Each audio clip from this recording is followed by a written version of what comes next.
Eu gosto de falar, mas já que você falou de liberdade, livre-arbítrio, a gente tem que entender que as nossas decisões, o que eu estou falando hoje, o que você me perguntou, tudo isso não foi construído agora, nesse exato momento. Tudo isso está sendo construído ao longo da nossa vida. Olha como o evento que você passou lá está atravessado aqui no meio Ao da longo da nossa existência conversa. do universo, né? Se for parar para pensar. Podemos ir mais longe, onde você quiser, mas eu prefiro localizar as coisas que estão mais perto e que a gente tem um pouquinho mais de possibilidade de operar. De relacionar, né? Isso. De identificar. Não adianta. Tem uma anedota que eu faço, assim, né? Que as pessoas dizem, mas horóscopo, você acredita em horóscopo? Diz, cara, não faz diferença acreditar ou não em horóscopo, porque eu não vou mexer a posição dos planetas. O que eu faço com as informações do horóscopo? Para mim não serve para nada. Não tem utilidade na minha vida. É verdade? Não é verdade? Não me interessa. Sim. Não tem, para mim, sim. especialmente, não faço nada com essa informação. Tem gente que vive a vida baseada no horóscopo. Tem. Imagino que para eles talvez essas informações tenham uma utilidade, tenham uma pertinência, funcione para alguma coisa, certo? Então, de uma certa forma, Monark, o que eu estou falando para você é que as nossas escolhas sobre o que operar, sobre aonde direcionar os nossos esforços, elas são efetivamente condicionadas, certo? Existem condições para que elas ocorram. E essas condições estão sendo construídas ao longo da nossa vida. Eu não tenho como operar isso que eu estou falando agora diretamente, porque isso é um conhecimento que eu construí ao longo da minha vida e que enviesa a minha visão de mundo, que enviesa a forma como eu construo a realidade. Agora, eu tenho como operar hoje as próximas decisões que eu vou ter. Certo? Sim. A minha experiência hoje vai ser determinante para como o meu cérebro vai escolher lá na frente. Sim. Então, eu vejo que o único jeito da gente operar a realidade é a partir da educação. E a educação, às vezes, ela é meio agressiva, como foi com você, por exemplo, te ensinando o que você pode, o que eu acho que isso não foi educação, cara. Eu discordo plenamente de você. Isso foi uma mentalidade mob, um linchamento desumano. Não tem nada educativo naquilo, eu não aprendi nada a não ser ódio pelas pessoas que fizeram. E é isso que eu falo. E é isso que eu falo quando eu digo que as pessoas não devem punir os comportamentos. Certo? Porque elas criam um contexto emocional que a pessoa não consegue processar. A pessoa fica sempre reativa naquela resposta emocional, naquele ressentimento, e não consegue elaborar aquela situação. E ela fica presa naquele sofrimento. É porque não foi natural, entendeu? Não, mas é óbvio. Foi um grupo de pessoas que eu sei quem são, que fizeram um planejamento para me destruir. Provavelmente. Isso não é natural, isso não foi um ensinamento. Foi uma máfia, máfia que quer tirar os seus concorrentes políticos. E aí isso cria um efeito paranoico em você. Nada bom aquilo acontecer. Não, isso não é efeito paranoico. Isso é realidade, cara. Efeito paranoico. Eu fiquei paranoico. Eu realmente fiquei paranoico. É quando você fica mais atento e se sente ameaçado. Certo? Então é isso. Eu fiquei muito paranoico. Ainda mais quando eu fumava maconha. Ficava paranoico pra caralho. Maconha aumenta a paranoia. Sim, me aumentou muito. Eu ficava mal mesmo. Eu parecia maluco, assim, de verdade. Não, eu entendo. Mas é por isso que eu não consigo falar que foi uma educação pra mim, entendeu? Não é. É a mesma coisa que você entrar alguém... Como não era educação quando minha mãe batia em mim. Não, mas é diferente. Não, é diferente. Desculpa, cara. É diferente. Não é diferente, cara. Sabe por que não é diferente, Monark? Porque quando o pai bate numa criança... Quando o pai bate não foi meu pai que me bateu, cara. Não foi. Mas o sentimento que você teve, a raiva que você ficou, é o mesmo que uma criança sente quando o pai bate nela. A criança Desculpa, não é. Não está associado. Ela não está associada àquilo, Monark. Ela não tem nada a ver com aquilo. Isso. Ela não associa aquilo com a lição que ela está tendo. Ela associa aquilo com o ódio, com a raiva que ela está sentindo. E esse é um problema muito grande. A gente não tem como dimensionalizar o sofrimento, mas eu vou te falar um negócio. Violência infantil, violência na infância, altera o desenvolvimento do cérebro para sempre. Na tua idade também, mas lá é pior. É pior. E as pessoas não se dão conta disso. Aí eu vejo as pessoas dizendo, e já falei disso, a gente tem que colocar limite nas pessoas. A gente não coloca limite punindo as pessoas. Punindo as pessoas, a gente deixa elas ressentidas, com raiva, com ódio. Não é educação isso, cara. Exatamente. Eu concordo não é um momento educativo que eu passei. Eu concordo com você, mas ninguém estava ali a fim de te educar. Não, exato. Eles queriam me destruir, queriam que eu me matasse. É isso que eles queriam que acontecesse. Que eu pegasse uma arma, colocasse na minha boca e atirasse. Esse era o propósito e o objetivo deles. Era esse. Eles não estavam tentando me educar ou me ajudar, eles queriam me destruir. Não, mas eu não tô me antagonizar e me demonizar. O Monark, Mas o valor educativo disso não é das que as pessoas fizeram com você. Toda desgraça na vida tem um lado positivo. É o que você faz com o que as pessoas fizeram com você. Claro, claro. Eu posso tirar aprendizados e lições desse momento. Por favor, mas, né? Com certeza. Eu espero isso, né? Mas o que eu tô contestando aqui é dizer que as pessoas que fizeram isso estavam bem intencionadas ou tinham, por algum milésimo de porcentagem, o propósito de me ajudar a entender alguma coisa. O pai que bate numa criança, ele também não está querendo educar a criança. Ele está com raiva. Ele tá com raiva. Mas não foi um pai que bateu na criança. Foi um cara que não é meu pai, entendeu? Um aleatório na rua, viu eu espirrando sem colocar a mão na frente. E te deu um tapa na hora. Não me deu um tapa, ele me encheu de porrada até eu ficar agonizando no chão, precisando de um médico. Isso aí não é educacional, mano. Não. Isso aí é uma máfia. Eu diria que não é, não é didático. Isso não é didático. É maldade, cara. Isso é maldade, é crueldade, é perversidade. São seres humanos perversos que fizeram isso. Então eu nunca vou conseguir falar que eles estavam me educando. Eu tenho ódio desses caras. Por isso que muitas pessoas querem controlar o que se pode e o que não se pode falar. Porque também o que a gente fala, o que eu falo aqui, o que você fala aqui, de certa forma, agride algumas pessoas. A gente não se dá conta disso. E aí, de novo, essa é a responsabilidade que a gente tem de tentar passar uma informação que, no mínimo, leve as pessoas à reflexão. Não a esse monte... Olha a quantidade de emoção que você trouxe agora aqui. Olha o quanto que isso foi doído para você. Eu acho que isso é desnecessário. Eu não quero que as pessoas aprendam assim.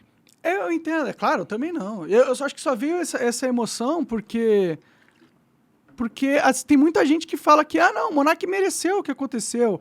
Foi uma lição que deram nele. Meu irmão, não foi. Desculpa. Todo mundo que vem com essa narrativa pra cima de mim vai despertar um ódio imenso no meu coração, infelizmente. Eu não acredito muito em meritocracia, viu, velho? Eu não acredito muito em meritocracia, né?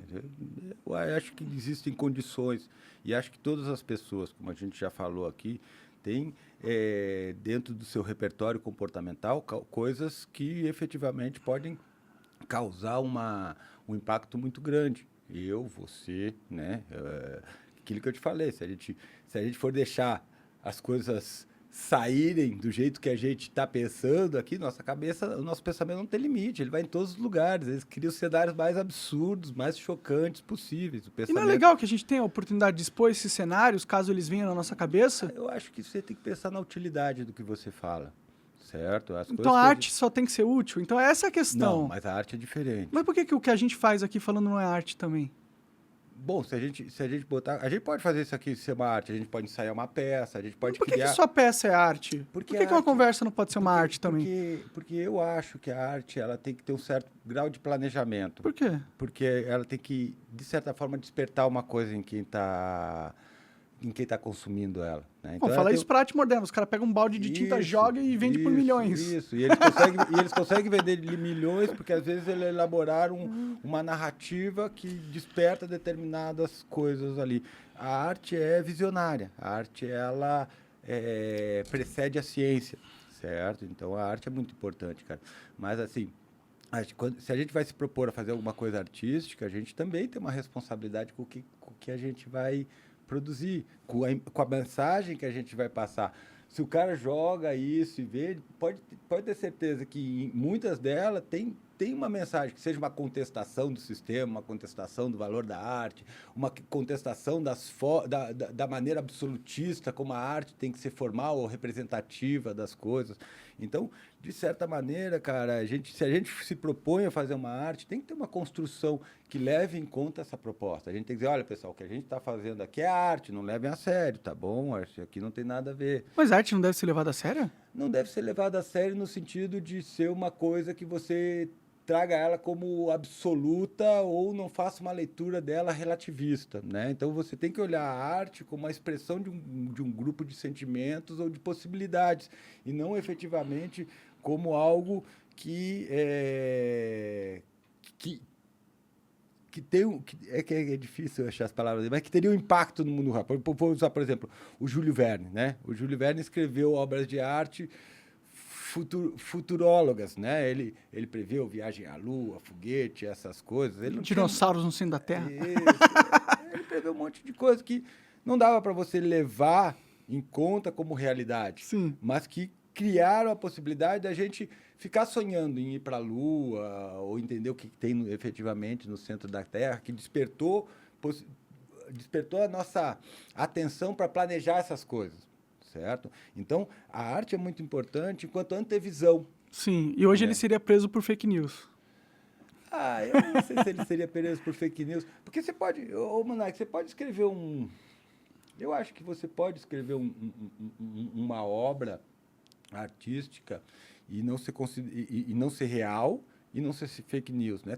Tem um texto que eu gosto muito de alguns autores, né? Mas tem um texto que foi muito importante para mim e eu li isso em 1980 e pipoquinhas, que se chama O Alienista, certo? Esse foi muito importante para a minha formação, porque O Alienista é um livro do Machado de Assis, onde ele fala de um cara que era um alienista, um psicólogo, né? E começou a estudar as doenças mentais, e aí ele começa a tratar todo mundo da cidade. Daqui a pouco ele tratou todo mundo, mandou todo mundo para o manicômio, daqui a pouco ele se dá conta que é ele que tem que ir para o manicômio. A história é muito, muito, muito bacana, né?